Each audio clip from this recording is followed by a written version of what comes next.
have reached Rad Steel's Awesome Toy Collection Review. I'm your man, Rad Steel, and today I'm reviewing from the WWE Ultimate Edition.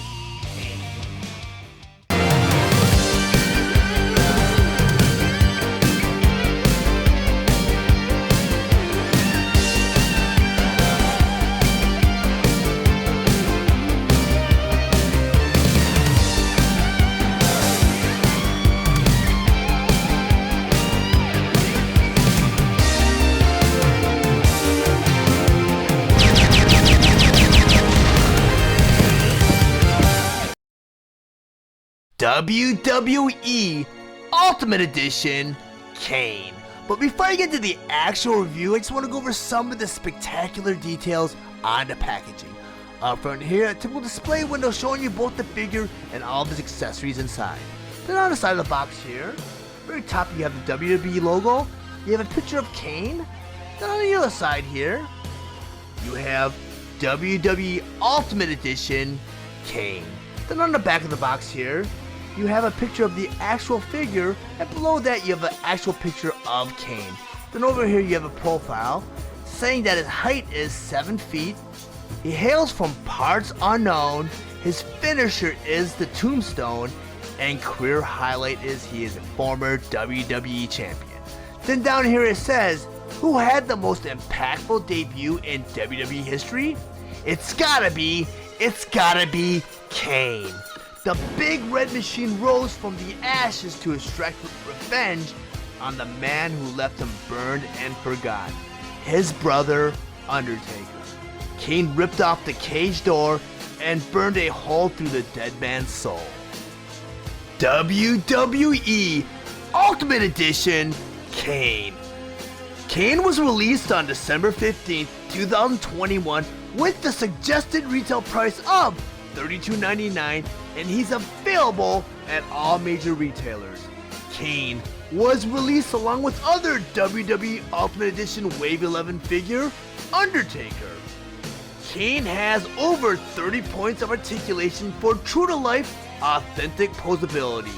His accessories include the WWF World Championship belt, voice box, cape, a swappable head, and 2 swappable hands. Kane stands 6 inches tall and is meant for fans ages 8 and up. Now that I have Kane on my display table, I just want to go over some of his play features and accessories. First I want to bring in his voice box. And this is a gimmick they brought in to make Kane talk when they needed him to. There's one point in his career where they wanted him to have some dialogue, but they still wanted to sell the fact that he was still mutilated and damaged from that fire that the Undertaker set to their childhood home. We'll go and put that off to the side. And also, you get 2 swappable hands. And these are the hands that he has when he does his entrance. He has his hands open, raises his arms up in the air, and when he brings them down, all the turnbuckle posts burst into flames.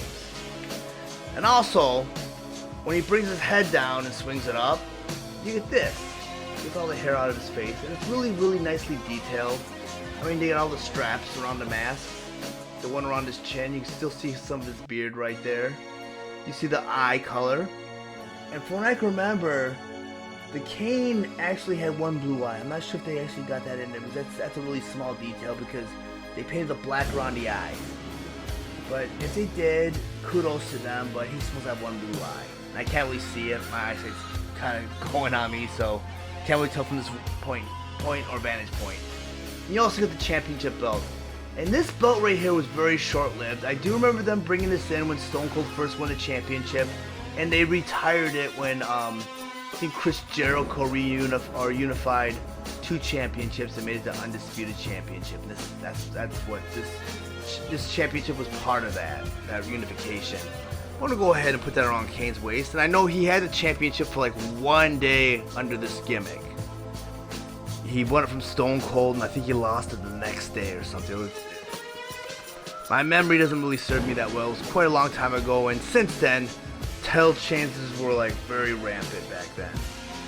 And also you get Kane's cape. And I can't really remember. I do remember him wearing a cape as his ring entrance, but it was very short-lived.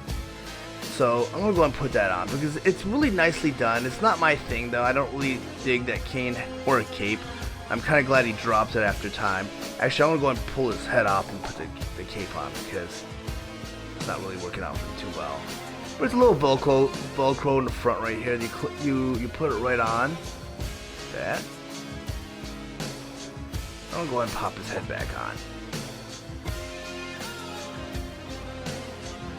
And now you have Kane with his cape and his championship belt. And the cape is done really well. It's in a very thin sheer material, and Mattel, like I've mentioned before, has that soft goods down pat. Because you know a lot of other companies when they do the soft goods, it's really stiff and you know the cape will stick out. And I'm glad you did not mold it into plastic. I'm gonna go rotate around so you guys see what it looks like from all angles. Very cool figure, really well done. And out of all the Ultimates I've done, and that's The Rock so far, I've done The Undertaker, this is my favorite figure. I think it's kind of funny that they included the championship belt because he only had it for like one day. And I know Kane has had, you know, multiple championship reigns. It was just that this one under this costume only lasted one day. And the ironic part too is, out of all the versions of Kane over the years, because he was around for a very long time, this Kane was my favorite Kane. And he had the probably the most impact as this Kane. I mean, he came in tearing off the cage door. And he just destroyed everyone. This is the same Kane that Tombstone Pete Rose every WrestleMania. But if you guys are interested in picking up your own copy of Kane, I do have a link in the description below. If you found any of the information in this review valuable, please like and share this video. Also, if you really enjoy my content, please subscribe to my channel and click the bell to be notified of any future videos. Thank you for watching Rad Steel's Awesome Toy Collector Review. I'll check you guys out next time.